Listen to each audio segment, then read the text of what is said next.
إنه من سليمان وإنه بسم الله الرحمن الرحيم. إن الحمد لله نحمده ونستعينه ونستغفره ونعوذ بالله من شرور أنفسنا ومن سيئات أعمالنا. من يهده الله فلا مضل له ومن يضلله فلا هادي له. أشهد أن لا إله إلا الله وحده لا شريك له وأشهد أن محمدا عبده ورسوله. اللهم صل على محمد وعلى آله وأصحابه ومن تبعهم بإحسان إلى يوم الدين. قال الله تعالى في كتابه الكريم: يا أيها الذين آمنوا اتقوا الله حق تقاته ولا تموتن إلا وأنتم مسلمون. يا أيها الناس اتقوا ربكم الذي خلقكم من نفس واحدة وخلق منها زوجها وبث منهما رجالا كثيرا ونساء واتقوا الله الذي تساءلون به والأرحام إن الله كان عليكم رقيبا. يا أيها الذين آمنوا اتقوا الله وقولوا قولا سديدا يصلح لكم أعمالكم ويغفر لكم ذنوبكم ومن يطع الله ورسوله فقد فاز فوزا عظيما. أما بعد، معاشر muslimin rahimakumullah. Alhamdulillah, puja-puji syukur kita ucapkan kepada Allah atas segala nikmat-nikmat yang Allah berikan kepada kita, khususnya nikmatul iman wal Islam, nikmat sehat. Dan kita mohon dengan nikmat-nikmat ini Allah jadikan kita dalam golongan hamba-hamba Allah yang pandai bersyukur atas nikmatnya. Kemudian salawat dan salam kita haturkan kepada Nabi besar Muhammad sallallahu alaihi wasallam, yang mana dengan diutusnya beliau syariat Islam sempurna, dan kita mohon kepada Allah agar kita dimudahkan dalam mengikuti sunnah-sunnah Nabi sallallahu alaihi wasallam. Kita mohon agar kita dimatikan dalam keadaan husnul khatimah. Ma'asyiral muslimin rahimakumullah.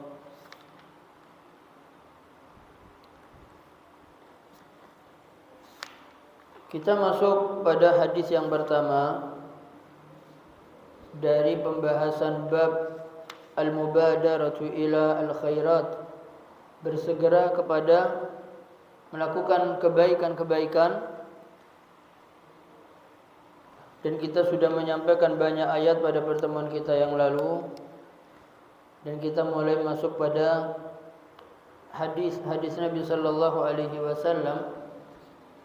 Yang pertama yaitu hadis diriwayatkan oleh Abi Hurairah radhiyallahu anna Rasulullah sallallahu alaihi wasallam qala: badiru bil a'mali fitanan kaqita'il lailil muzlim yusbihu ar-rajulu mu'minan wa yumsi kafiran aw yumsi mu'minan wa yusbihu kafiran yabi'u dinahu bi'aradin minad dunya.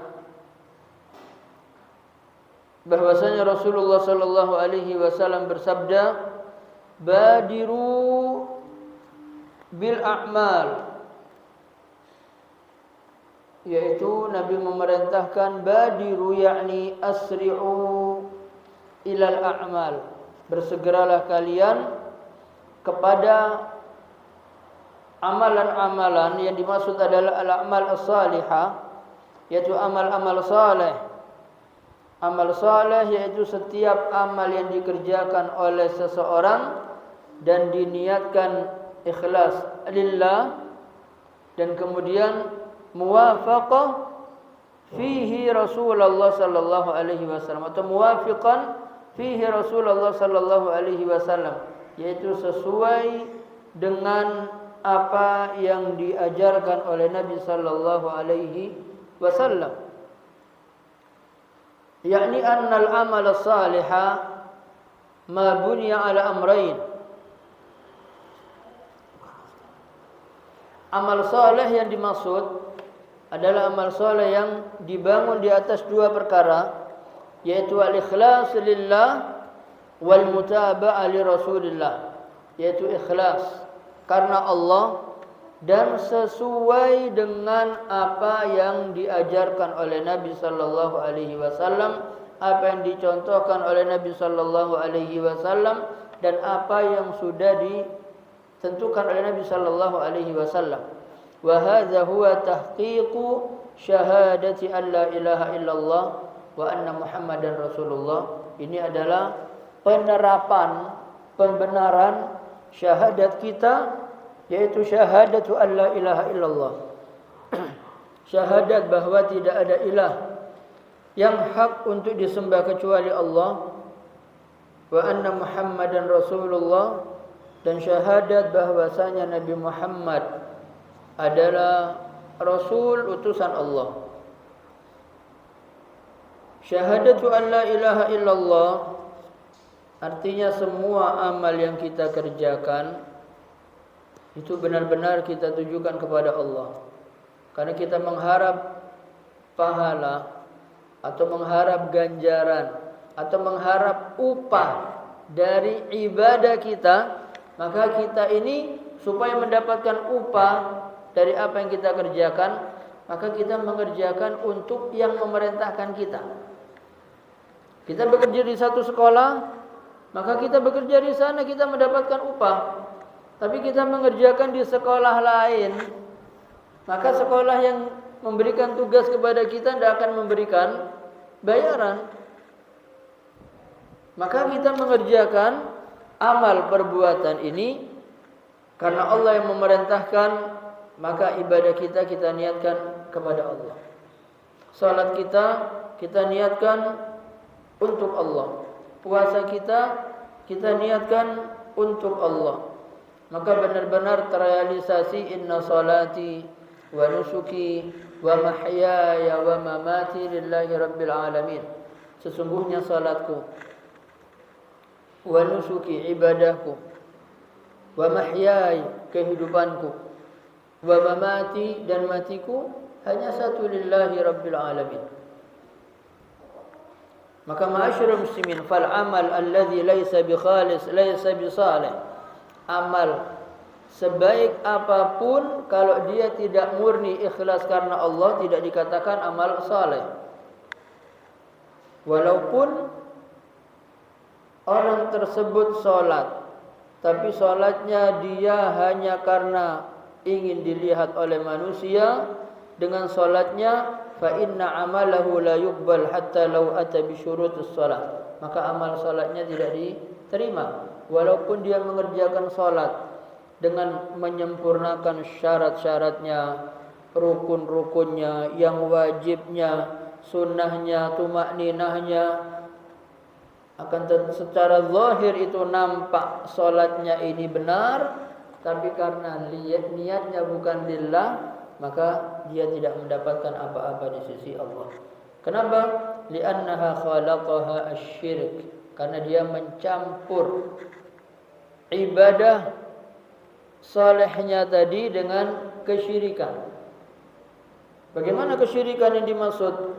Yang dimaksud syirik di sini adalah dia mengerjakan amalan yang seharusnya diniatkan untuk Allah, tapi tidak untuk Allah, diniatkan untuk selain Allah dengan dia mengharap pahalanya dari Allah. Ini tidak masuk akal, dan ini dikatakan bercampur dengan syirik. Ma'asyiral muslimin rahimakumullah, kita pernah sampaikan tentang Nabiullah Ibrahim alaihissalam ketika melihat ada penggembala kambing yang munajat kepada Allah, berdoa dengan sungguh-sungguh kepada Allah, tapi apa yang dia minta belum terkabulkan. Padahal Nabi Ibrahim melihat hamba Allah ini khusyuk dalam berdoa dan menangis. Maka Nabiullah Ibrahim alaihissalam mengadu kepada Allah, ya Rabb, aku melihat hamba-Mu kasihan. Dia berdoa dengan sungguh-sungguh tapi belum terkabul apa yang dia minta. Maka apa kata Allah Subhanahu wa taala kepada Nabiullah Ibrahim alaihissalam, "Wahai Ibrahim, sampaikan kepada hambaku. Kalau kamu mengatakan masalah kamu sayang, kasihan, aku lebih kasihan kepadanya dibanding engkau, karena aku yang menciptakan dia. Adapun doanya belum aku kabulkan, sampaikan kepada hambaku ini, karena hambaku dalam berdoa dia menduakan aku." Artinya hamba ini berdoa, ketika dia berdoa pikirannya ada pada kambing-kambingnya. Ya, berdoa tapi mikir kambingnya hilang apa tidak. Maka Nabiullah Ibrahim alaihissalam segera datang kepada penggembala kambing tersebut dengan mengatakan pesan bahwasanya doamu tidak terkabulkan karena dalam berdoa kamu masih menduakan Allah. Setelah itu kembali lagi hamba ini berdoa kepada Allah dan tidak memikirkan kambing-kambingnya, segera Allah kabulkan doanya. Maka doa itu diantaranya muqin bil ijabah, yakin doanya terkabul. Yang kedua, ilhah itu maksa, memaksa kepada Allah dalam mintanya supaya dikabulkan. Kita ini biasanya kalau punya hajat itu doa. Allah katakan fazu du'ain arid, dia berdoa itu panjang sekali. Kalau perlu dicatat dulu apa yang dia minta. Ya, itu sungguh-sungguh. Tapi ketika Allah berikan apa yang dia minta, seakan-akan dia belum pernah merasa kesedihan, seakan-akan dia belum pernah merasa kesusahan. Ini karakter manusia. Tapi kalau lagi butuh, bangun malam doa terus. Tapi Allah katakan, Nabi katakan apa? Innallaha yuhibbul mulihina fid du'a. Sesungguhnya Allah itu suka, cinta kepada hambanya ketika dia berdoa itu suka maksa. Bagaimana maksa? Ya kita butuh Allah menyelesaikan kesulitan kita. Ya kita tidak mungkin sekaligus doa, ya Allah aku punya masalah, selesaikan ya Allah. Tapi terserah, kalau engkau tidak menyelesaikan terserah engkau. Ini bukan doa. Ya, Allah jangan dikasih pilihan. Walaupun Allah tahu apa yang kita harapkan, apa yang kita inginkan. Tapi dalam berdoa, adab berdoa itu pertama yakin doanya dikabulkan. Kemudian memaksa, terus menerus mengulangi. Rabbana ighfir lana dzunubana wa li ikhwanina alladzina sabaquna bil iman wa la taj'al fi qulubina ghillan lil ladzina amanu rabbana innaka ra'ufur rahim. Kita mohon apa ini? Tak tahu, pokoknya Al-Qur'an doanya begitu, tapi iya tidak begitu. Apa yang mau kita minta kepada Allah, kita mengerti. Dan doa yang bagus doa dari Al-Qur'an. Ya Allah, ampunilah dosa kami dan dosa saudara-saudara kami yang telah mendahului kami dalam keimanan, dan jangan Engkau jadikan di dalam hati kami ini kebencian terhadap saudara-saudara kami yang beriman. Ini kan doa. Maka kalau sampai kita benci dengan orang yang beriman, ini kita perlu menghafal doa ini dan kita mohon kepada Allah, ya Allah, buang, hilangkan kebencian dalam hatiku terhadap orang-orang mukmin dari golongan apapun, Muhammadiyah, NU, Al-Irsyad, Persis, kemudian As-Salafi. Mereka semua sholat sama, syahadatnya sama, rukun Islamnya sama, rukun imannya sama, jumlah bilangan sholatnya sama, menghadapnya ke kiblat sama. Nabi yang terakhir yang diutus Nabi Muhammad dan tidak ada nabi setelahnya. Kemudian kitabnya Al-Quran, jumlahnya 30 juz, 114 surat, sama semua. Meyakini Al-Quran sebagai dalil. Kemudian al-hadis, dan tingkatan hadis yang tertinggi sebagai hujjah setelah Al-Quran adalah yang diriwayatkan oleh Al-Bukhari dan Muslim. Sama. Kita mempelajari itu semua sama. Jangan sampai ada kebencian, apalagi sampai menyamakan saudara Muslim sama dengan orang Yahudi, sama dengan orang kafir, sama dengan Abu Jahal, Abu Lahab. Begitu orang ini sholat, maka Allah mengangkat derajat di antara kita itu orang-orang yang beriman.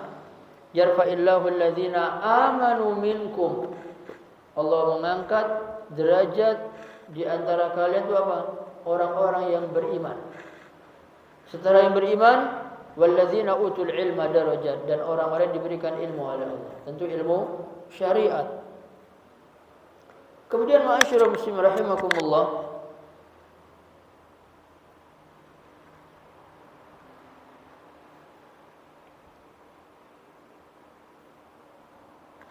dan Nabi sallallahu alaihi wasallam menyebutkan man amila amalan asyraka fihi ma'iya ghairihi taraktuhu wa syirkahu. Tentang hadis ini Allah berfirman, ana aghna syuraka an syirki. Artinya seseorang itu menjadikan bagi Allah tandingan, maka Allah tidak butuh kepadanya. Dan siapa saja yang berbuat perbuatan dan dalam perbuatan tersebut dia memberikan tandingan kepadaku, maka aku akan tinggalkan dia, dan juga aku tinggalkan dia dengan yang disekutukan. Maka kalau kita memohon kepada Allah, Allah akan membantu kita.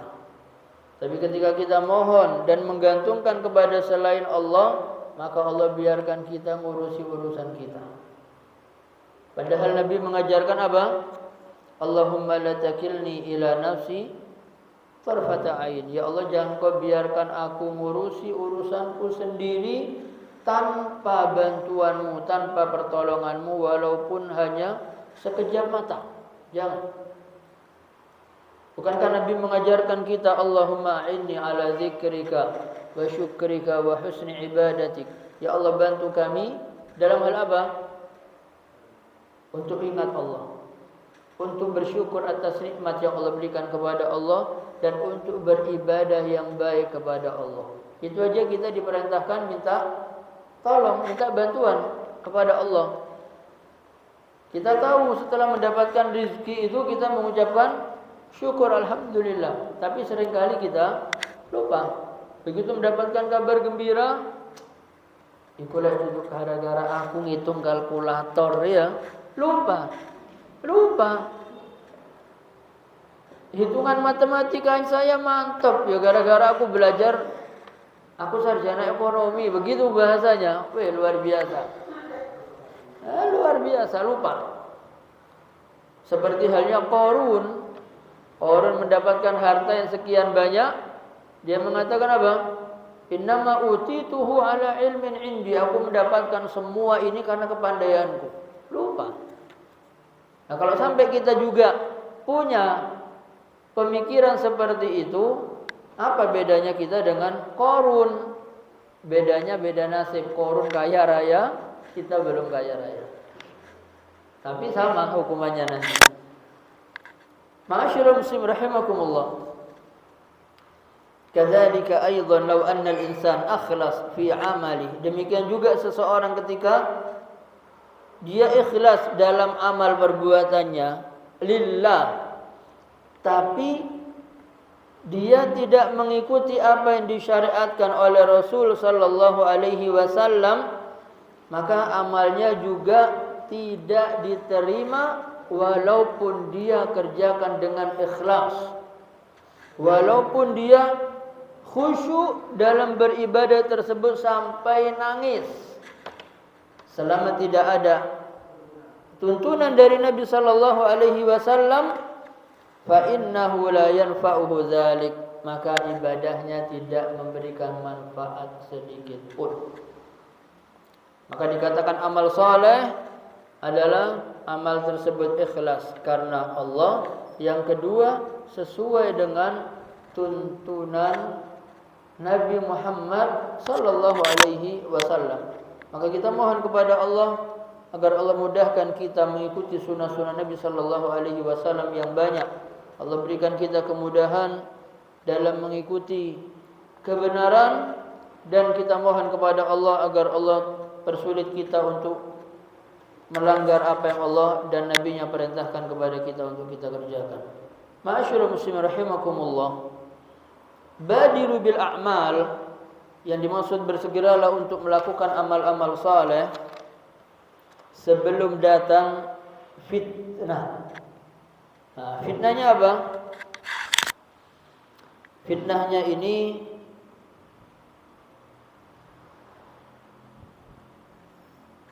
khawatir, menunda-nunda pekerjaan. Ini ada amal baik, perbuatan baik, kemudian dia tunda sampai akhirnya dia sakit, tidak jadi berangkat. Atau sampai ajal datang kepadanya, dia tidak jadi beribadah kepada Allah Subhanahu wa taala. Dan ma'asyiral muslimin rahimakumullah, fitnah di sini ada dua. Ada fitnah asyubuhat dan ada fitnah asyahawat.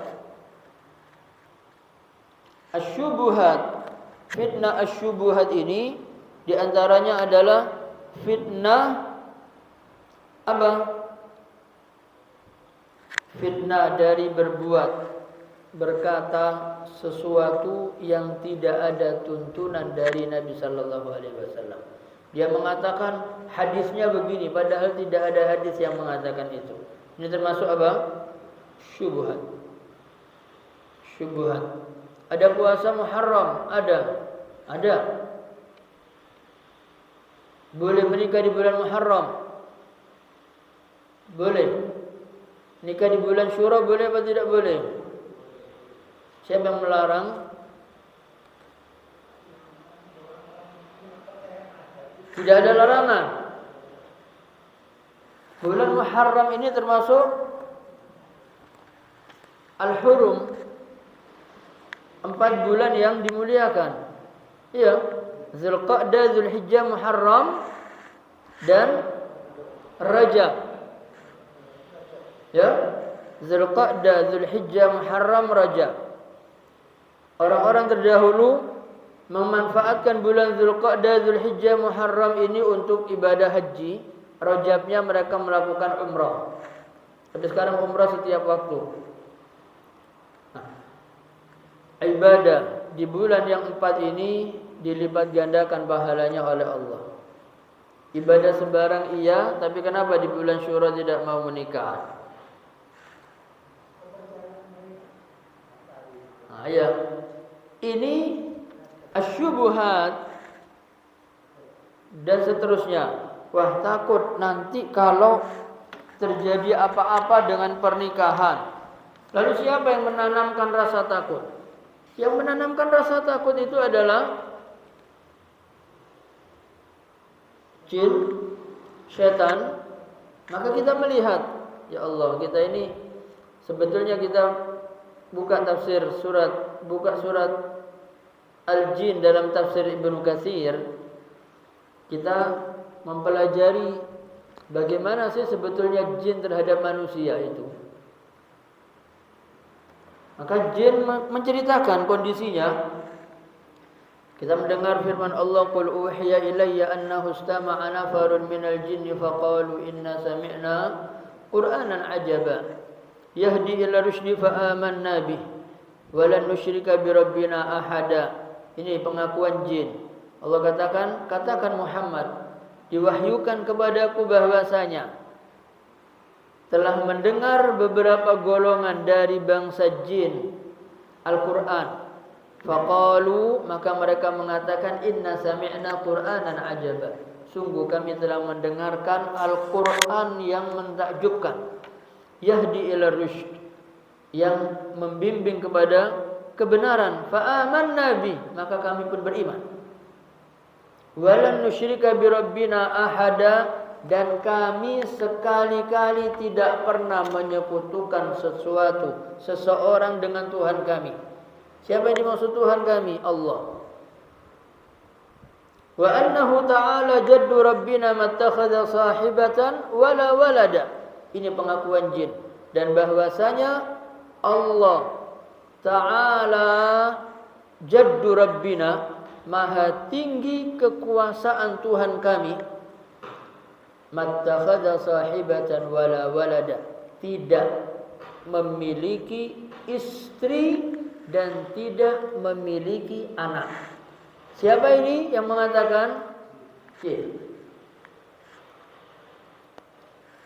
Wa annahu kana yaqulu safihuna 'ala Allahi syatata, dan bahwasanya ada dari golongan kita yang lemah, yang bodoh, itu mengatakan kepada Allah dengan melampaui batas. Ini perkataan siapa? Jin. Wa anna dhananna, dan sungguh kami telah menyangka, allan taqulal insu wal jinnu 'ala Allahi kadziba. Kita tidak pernah menyangka bahwasanya manusia dan jin itu berkata kepada Allah dengan dusta. Ini perkataan jin. Kemudian lagi, wa annahu kana rijalun minal insi ya'udzuna birijalin minal jinni fazaduhum rahaqa. Dan bahwasanya ada beberapa laki-laki dari bangsa manusia, mereka berlindung kepada laki-laki dari bangsa jin. Fazaduhum rahaqa, maka jin menambahkan kepada mereka dosa, menambahkan kepada mereka al-khawf, ketakutan kepada manusia.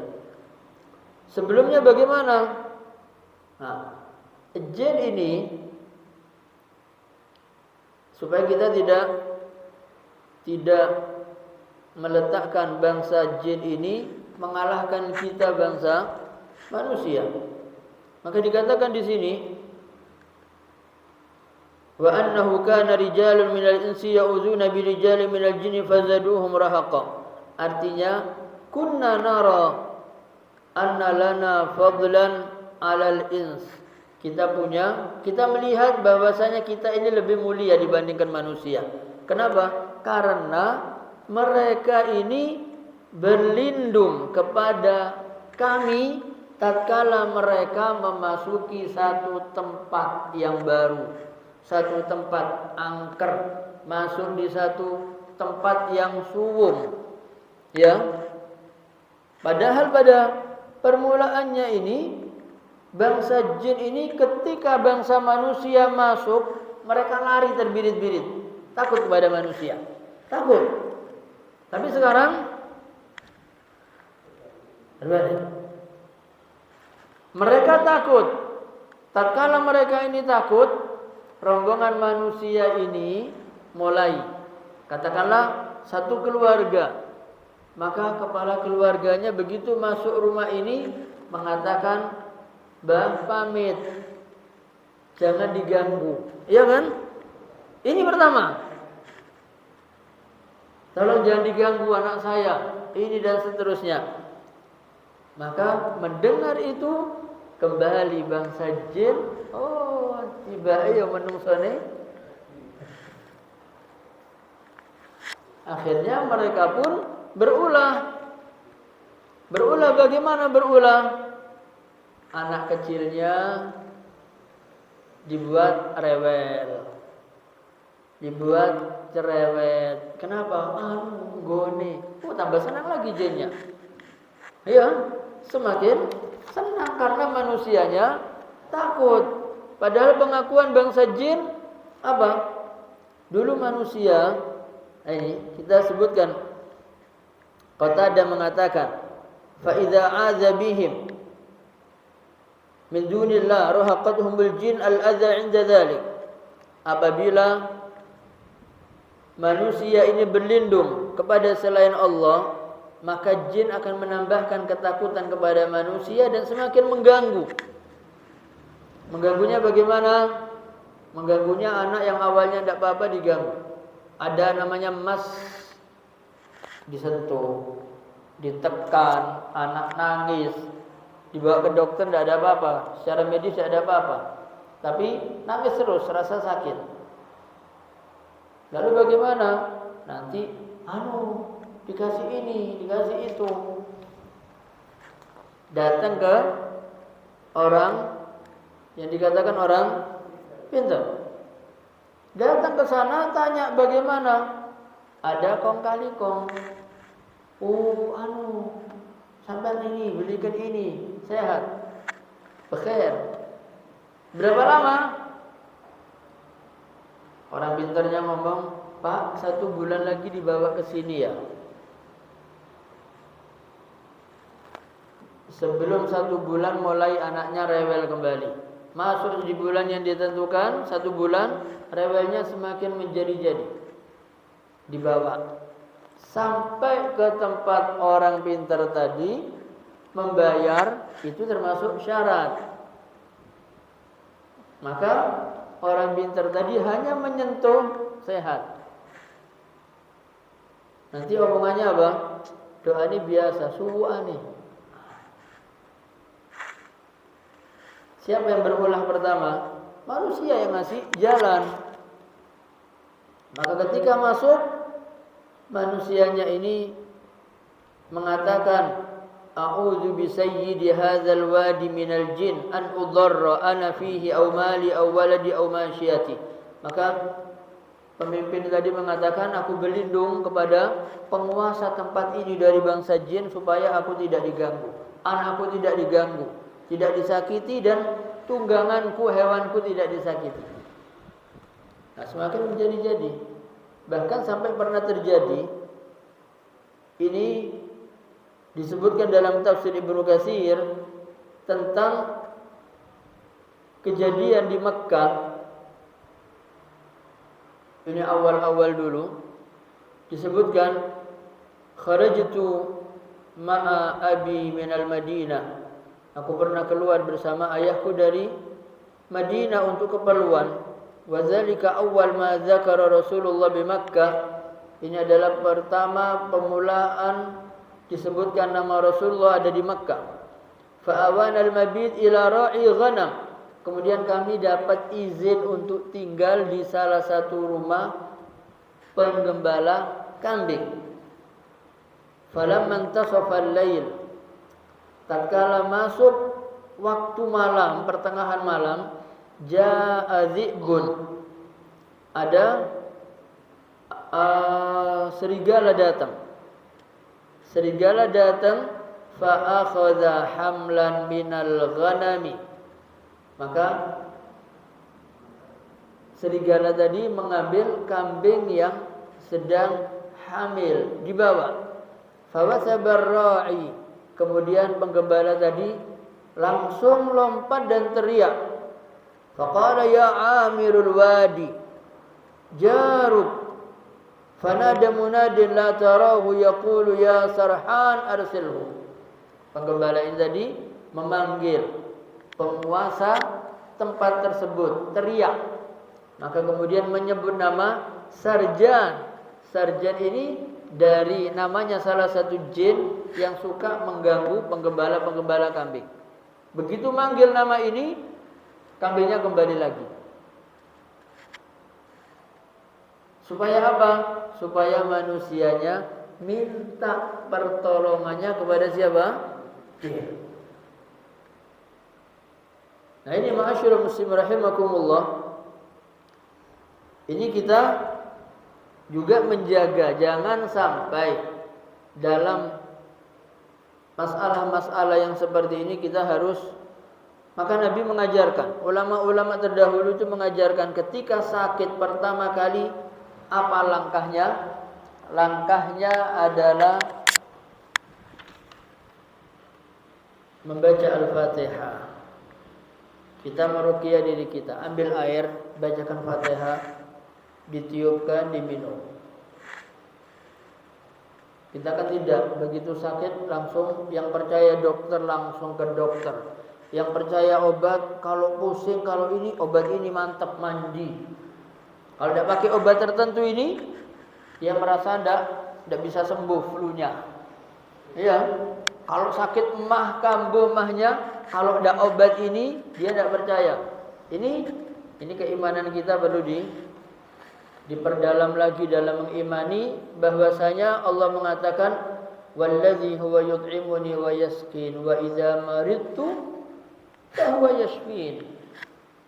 Apabila aku sakit, siapa yang menyembuhkan? Allah yang menyembuhkan. Dan di antara obat, jadi kalau ada umpamanya ada satu orang yang mungkin kesurupan dan seterusnya, gangguan dari jin, ada sesuatu yang diajarkan oleh Nabi sallallahu alaihi wasallam. Masukkan, kemudian letakkan di tanah. Setelah itu oleskan di tempat orang yang kemasukan. Tapi tentu dengan bacaan-bacaan Al-Quran dan mohon kesembuhan dari Allah. Ibnul Qayyim mengatakan melakukan seperti ini, kalau dia tidak yakin tidak akan berhasil. Satu, kalau dia hanya mencoba-coba saja, dia juga tidak akan berhasil. Dan di sini ma'asyiral muslimin menunjukkan bahwasanya tanah itu juga bisa berpengaruh untuk bangsa jin. Maka artinya ini kita menjaga diri supaya kita terus memohon perlindungan kepada Allah. Jangan sampai kita memohon kepada selain Allah. Kemudian ma'asyiral muslimin rahimakumullah, jadi di antaranya fitnah yang ini tadi adalah dia mendatangi tempat-tempat yang tidak benar. Nanti untuk disape, bayi mau disape, dibawa ke satu tempat. Iya. Untuk diberikan apa supaya nanti tidak minum ASI lagi. Kemana perginya? Lagi ke dukun bayi. Entah diberi amalan apa dan seterusnya. Maka ini jangan sampai kita masuk dalam hal-hal seperti itu. Dan kita sudah sedikit mengetahui tentang kondisi atau pengakuan dari bangsa jin tentang perihal mereka, dan mereka pun mengatakan apa? Wa anna lamasna as-sama, dan dulu kami bisa mengambil berita dari langit sebelum Al-Qur'an diturunkan. Fawajadnaha muliat harasan syadidan wa syuhuba. Sekarang ini mulai dijaga oleh penjaga-penjaga dan panah api untuk menyerang mereka. Dan mereka mengatakan, dan kalau sekarang siapapun dari bangsa jin yang mau coba-coba mencari berita, maka apa? Mereka akan terkena api dan mati terbakar. Kemudian mereka mengakui lagi bagaimana? Wa anna la nadri asyarrun urida biman fil ardi am arada bihim rabbuhum rasyada. Dan kami pun tidak mengerti apa yang dikehendaki oleh Allah terhadap penduduk bumi ini, kebaikan atau keburukan. Sebelum Al-Quran turun, di zaman nabi-nabi terdahulu itu, apalagi di Mesir, dukun-dukun itu luar biasa. Tapi begitu Allah turunkan Al-Quran, syaitan-syaitan, iblis-iblisnya pun untuk mencari kabar berita itu sudah tidak berani. Maka dikatakan kadzabal munajjimun. Paranormal itu dusta, walaupun terkadang benar. Orang nebak itu kan wajar. Orang nebak itu wajar. Kadang benar, kadang salah. Dan ma'asyiral muslimin rahimakumullah, untuk masalah yang akan datang itu tidak akan Allah tunjukkan. 1 menit ke depan kita bisa apa, kita tidak tahu. 5 menit yang akan datang atau setelah Isya kita punya rencana apa, bisa terlaksana, bisa juga tidak terlaksana. Maka kalau ada janji kita ucapkan insya Allah. Kenapa? Karena kita tidak tahu bisa apa tidak. Nah, ma'asyiral muslimin rahimakumullah, kalau untuk kejadian yang sudah terjadi ini biasanya mungkin bangsa jin, syaitan dan seterusnya itu masih bisa menemukan barang hilang biasanya. Ya. Orang kalau kehilangan barang biasanya ingatnya kapan? Waktu sholat. Waktu sholat itu biasanya barang-barang yang hilang itu ingat, oh iya di sini, oh iya di situ. Ada seorang datang kepada seorang alim ngomong masalah barang saya hilang, wahai syekh, bagaimana ini? Banyak sholat. Banyak sholat. Tengah-tengah sholat ingat barangnya yang hilang, kemudian kembali lagi kepada syekhnya mengatakan apa? Alhamdulillah, barang saya yang hilang sudah ketemu. Bagaimana caranya? Saya sholat. Waktu sholat ingat ada yang bisikkan. Kata orang alim ini, kamu begitu rugi. Kenapa? Barang untuk kepentingan duniamu kamu dapatkan, tapi sholatmu hilang. Dan itu pekerjaannya setan dan bala tentaranya. Jadi pernah terjadi orang ini kehilangan emas. Jadi dia ini ketika mau perjalanan, dia menyimpan barang ini di pekarangan tanah rumahnya. Pokoknya ditanam. Kemudian dia safar. Pulang dari safar, pekarangan rumahnya luas. Dia bingung, di mana saya tanam ini? Di mana saya tanam? Tidak ketemu. Siapa mau nyangkul semua area sekian besarnya untuk menemukan emas? Nanti kalau dia manggil orang kampung ketahuan kekayaannya. Akhirnya dia bangun di malam hari sholat. Begitu dia mulai takbir Allahu Akbar, syaitan mengumpulkan pasukannya cari emasnya yang hilang. Cari, ketemu. Begitu ketemu dibisikkan lagi, emasnya ada di tempat itu. Mumpung ingat emasnya di sana, sholatnya dibatalkan.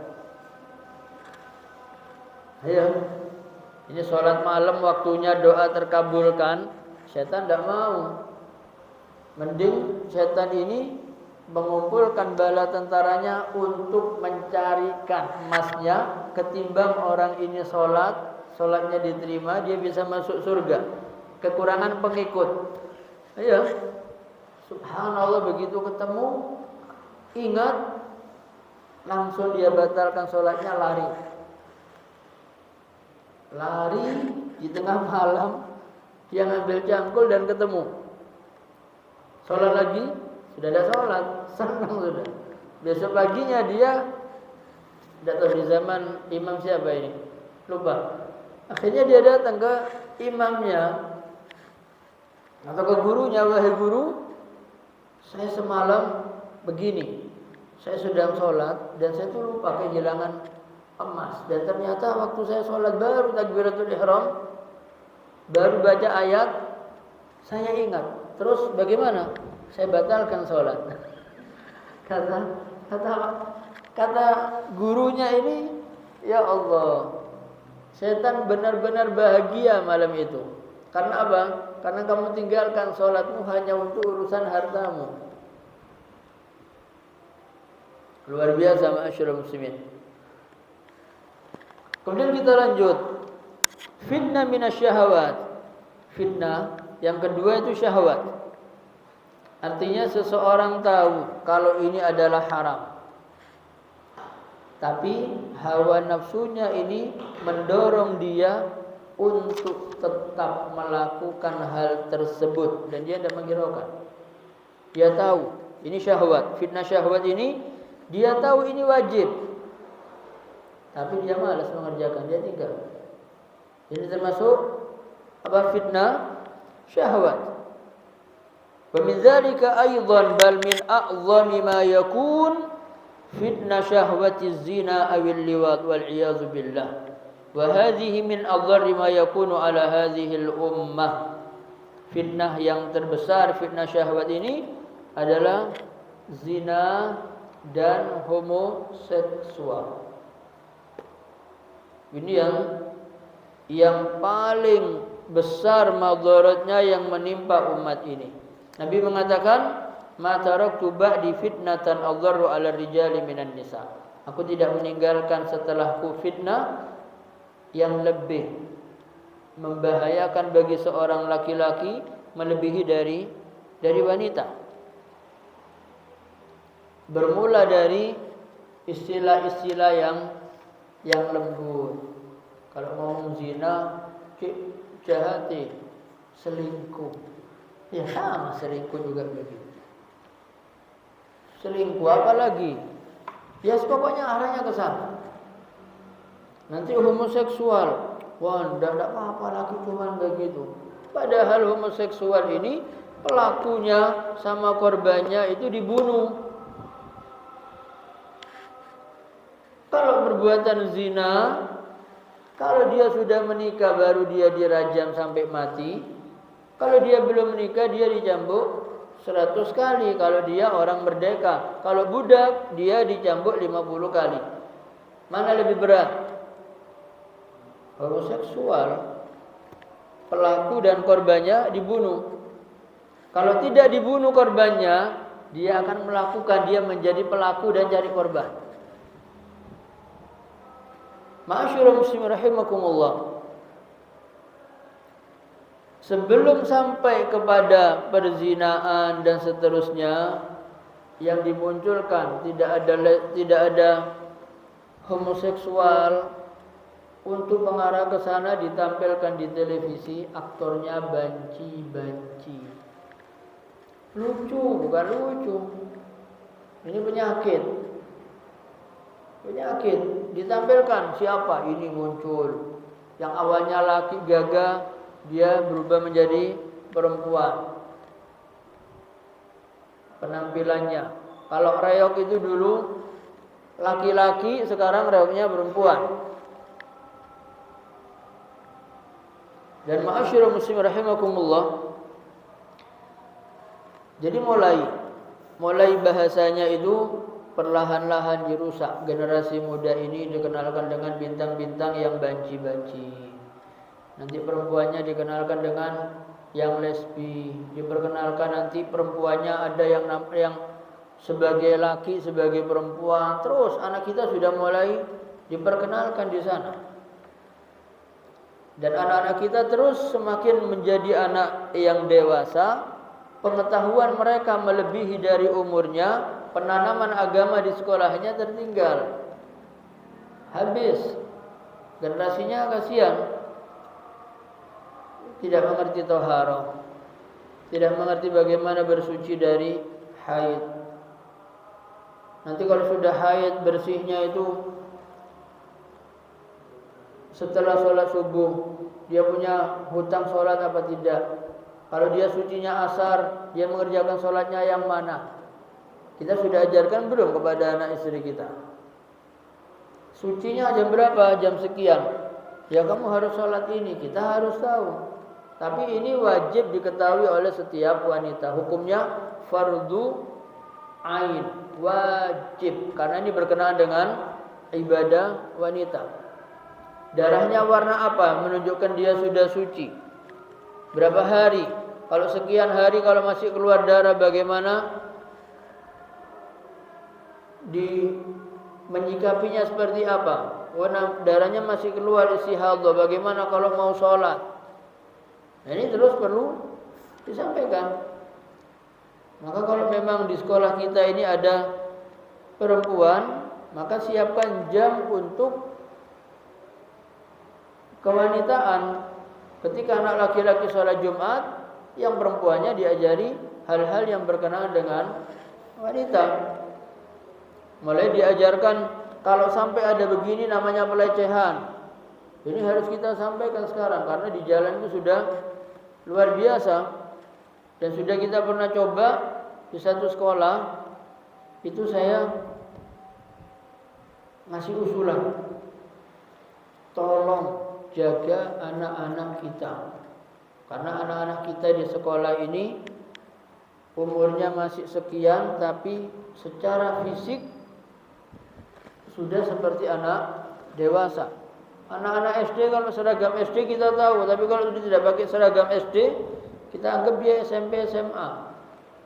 Karena postur tubuhnya, karena pengaruh makanan dan tontonannya, secara fisik dewasa terlebih dahulu timbang berpikirnya dan ilmunya. Kita sampaikan tolong kepada ibu guru, tanya kepada anak didik kita untuk maaf, jangan sampai terjadi pelecehan. Mana saja yang tidak boleh disentuh, siapa saja yang boleh menyentuh tubuh. Kalau bukan mahram disebutkan mahramnya ini, selain ini tidak boleh menyentuh. Subhanallah, begitu sudah kita sampaikan, ternyata dari sekolah tersebut, dari anak didiknya itu ada pelecehan di luar itu ada 70 sampai 80%. Siapa pelakunya? Pelakunya penjual makanan, minuman, mainan di luar sekolah. Ini rawan. Jadi memang kejahatannya mengintai anak-anak kita.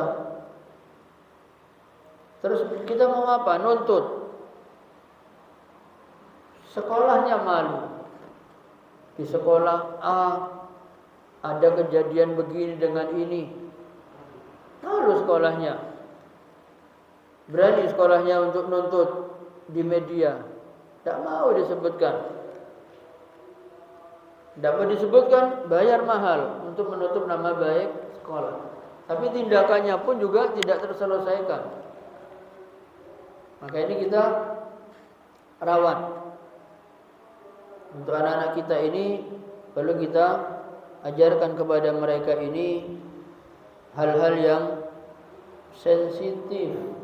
Artinya apa? Jangan sampai mereka ini dengan korban-korban televisi berpakaiannya berubah.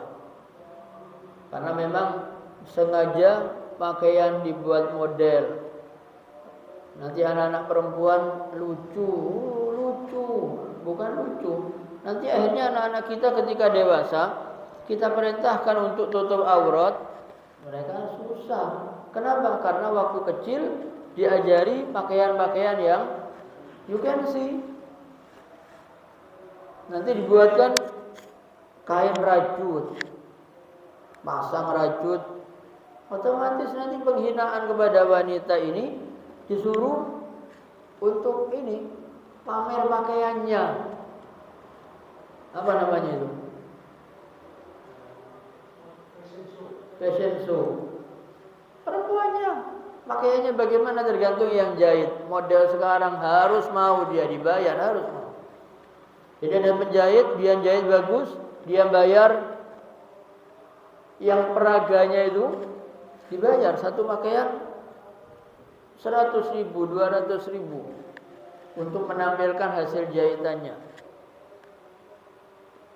Dan ini memang sengaja oleh musuh-musuh Islam ini dibangkitkan.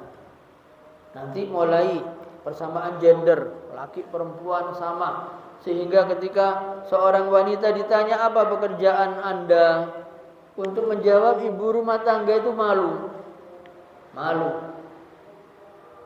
Apa pekerjaannya ibu? Kalau saya cuma ibu rumah tangga. Loh, al-ummu madrasah atau al-ummu madrasatul ula, ibu itu sekolah yang pertama. Sekolah pertama, kenapa harus malu dengan pekerjaan yang mulia? Al-ummu madrasatul ula. Mulai kapan? Seorang suami mulai cari calon istri itu sudah termasuk apa? Cari mana calon sekolah untuk anaknya. Calon di mana dia meletakkan bibit yang baik. Itu sudah dicari. Yang agamanya bagus. Kemudian setelah itu ketika hamil, ibunya senang musik atau senang Al-Quran, berpengaruh kepada anak. Oh, suka Al-Quran, anaknya nanti insya Allah begitu lahir muda untuk diarahkan ke sana. Oh, suka musik, suka ini, anaknya juga akan ada kecenderungan ke sana. Anak lahir kecil digendong, apa yang didengarkan kepada anaknya? Al-Quran kah? Atau ibunya suka menyanyi? Peran seorang ayah di rumah itu tidak sebanyak peran ibu. Maka dikatakan al-ummu madrasah, iza a'dattaha a'datta sya'ban tayyibal a'raf. Kalau kamu ibu itu adalah laksana sekolah. Kalau sudah kamu persiapkan, maka artinya kamu sudah mempersiapkan generasi-generasi yang baik. Jadi generasi ini tergantung siapa? Kalau ibunya keluar, bapaknya keluar, siapa yang mendidik? Kakek. Kakek tidak bisa mendidik. Kakek itu hanya mencurahkan rasa kasih sayang saja, tidak bisa mendidik. Orang tuanya mendidik kencang, ada kakek neneknya seputuku ben. Bukan mendidik. Bukan mendidik. Kakek tidak mendidik. Dan sudah bukan masanya kakek untuk mendidik. Yang mendidik orang tuanya. Orang tua dua-duanya kerja, anaknya dititipkan ke pembantu. Apa yang diajarkan oleh pembantu kita, ya sesuai dengan ilmu mereka, kapasitas mereka. Kita titip uang 10 juta ke pembantu aja tidak pernah berani. Pernah terjadi? Tidak ada. Kita titip emas 1 kilo ke pembantu, tidak mungkin. Anak yang lebih mahal kita titip. Siapa yang mendidik? Pembantu kita bisa ngaji? Tidak. Hobi pembantu kita nyanyi. Pembantu kita pakaiannya juga tidak tutup aurat. Apalagi sampai nanti anak lebih cenderung kepada pembantu ketimbang kepada orang tuanya. Nah, ini berat lagi. Apa yang diajarkan? Apa yang disuapkan? Bagaimana cara menyuapnya? Memandikan, bagaimana cara memandikannya? Ibunya di mana? Ibunya di luar. Kenapa? Kerja. Maka memang ini sengaja diadakan persamaan gender. Supaya apa? Supaya di dalam rumah tangga itu yang menjadi pemimpin yang gajinya lebih besar. Bukan laki-laki lagi. Kalau laki-laki gajinya kalah, yang perempuan susah untuk diatur. Pernah terjadi? Pernah. Berapa hari yang lalu kebetulan mendengarkan ada kajian dari seorang Ustaz Khalid Basalam. Beliau menceritakan ada penanya atau kawan akrabnya ini mengeluh perihal rumah tangganya. Si laki-laki ini tidak pandai bekerja, ekonominya pas-pasan, dan punya anak. Yang ada di rumah itu istrinya, ayolah kerja, mendorong supaya mau kerja. Akhirnya tetap kondisi begitu, istri mulai kerja. Istri yang kerja dan menghasilkan banyak. Sampai yang terjadi, suami ini tadi pakaiannya sunnah, berjenggot, pakai kopiah, melihat istrinya pulang diantar laki-laki sampai di depan rumah. Diingatkan perihal itu, sudah tidak usah ngomong, kamu tidak bisa cari nafkah. Iya, memang sengaja dirusak dengan cara-cara seperti ini. Dirusak dengan cara-cara seperti ini. Maka Nabi menyebutkan tentang fitnah ini, yabi'u dinahu bi'aradin minad dunya. Maka seseorang akan menjual, menggadaikan agamanya untuk harta benda di dunia. Harta benda ini bukan hanya uang. Harta benda ini bukan hanya uang. Harta benda yang dimaksud ini di sini masuk di dalamnya apa? Harta, kedudukan. Orang menjual kedudukannya hanya untuk pengaruh. Kalau saya begini, saya tidak punya pengikut. Kalau saya menantang kebiasaan, saya dimusuhi. Itu yang ada. Ini termasuk menggadaikan agamanya untuk kepentingan pengaruh, untuk kepentingan kedudukan. Maka di sini dikatakan yabi'u dinahu bi'aradin minad dunya. Maka Nabi sallallahu alaihi wasallam mengajarkan kepada kita supaya kita terselamatkan dari fitnah ini. Nabi mengajarkan, di sini disebutkan dalam hadis, Nabi memerintahkan kita supaya kita memohon perlindungan kepada Allah. Disebutkan wasta'izu da'iman minal fitan wa ma'azam ma amrana bihi nabiyuna. Begitu agung apa yang diperintahkan oleh Nabi kita Muhammad sallallahu alaihi wasallam, di mana beliau bersabda, "Idza tashahhada ahadukum." Apabila salah seorang di antara kalian salat dan sampai pada tasyahud akhir, sebelum salam, maka Nabi mengajarkan falyasta'id billahi min arba'. Hendaklah setiap orang yang salat itu berlindung kepada Allah dari 4 fitnah. Nabi mengatakan, inni a'udzubika min azabi jahannam, wa a'udzubika min azabil qabr, wa a'udzubika min syarri fitnatil mahya wal mamat, wa min syarri fitnatil masihid dajjal. Ini kapan? Tasyahud akhir ini biasa dibaca. Kemudian ada doa lagi yang penutup. Nabi berpesan kepada Mu'adz, jangan pernah engkau tinggalkan pada tiap penghujung salat dengan membaca Allahumma a'inni ala zikrika wa syukrika wa husni ibadatik. Maka pesan Nabi ketika tasyahud akhir kita baca ini tadi, Allahumma inni a'udzubika min azabi jahannam wa min azabil qabri wa min syarri fitnatil mahya wal mamat wa min syarri fitnatil masihid dajjal. Maka mudah-mudahan ma'asyiral muslimin, apa yang kita sampaikan pada hari ini bermanfaat bagi kita semua, dan kita hanya menyelesaikan satu hadis hari ini. Insyaallah Allah berikan kita istiqamah dalam mengerjakan perintah-perintah Allah, dalam memegang agama ini, dan kita mohon kepada Allah agar kita semua yang hadir di majelis ini dimatikan dalam keadaan husnul khatimah. Allahumma salli ala Muhammad wa ala ali Muhammad kama sallaita ala Ibrahim wa ala ali Ibrahim innaka Hamidum Majid. Alhamdulillahi rabbil alamin. Hamdan yuwafi ni'amahu wa yukafi mazida.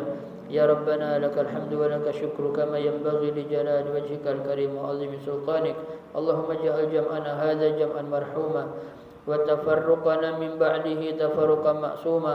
اللهم لا تدع لنا في مقامنا هذا ذنبا إلا غفرته ولا هما إلا فرجته ولا عيبا إلا سترته ولا مريضا إلا شفيته ولا عقيما إلا رزقته ولا حزابا إلا زوجته ولا فقيرا إلا أغنيته ولا سؤالا إلا أعطيته ولا دينا إلا قضيته ولا حاجة من حوائج الدنيا والآخرة إلا قضيتها ويسرتها برحمتك يا أرحم الراحمين. اللهم إنا نسألك الهدى والتقى والعفاف والغنى.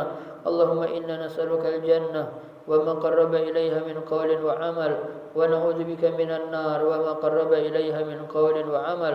ربنا آتنا في الدنيا حسنة وفي الآخرة حسنة وقنا عذاب النار. وسبحان ربك رب العزة عما يصفون وسلام على المرسلين والحمد لله رب العالمين. سبحانك اللهم بحمدك Asyhadu an la ilaha illa anta astaghfiruka wa atubu ilaik. Assalamualaikum warahmatullahi wabarakatuh.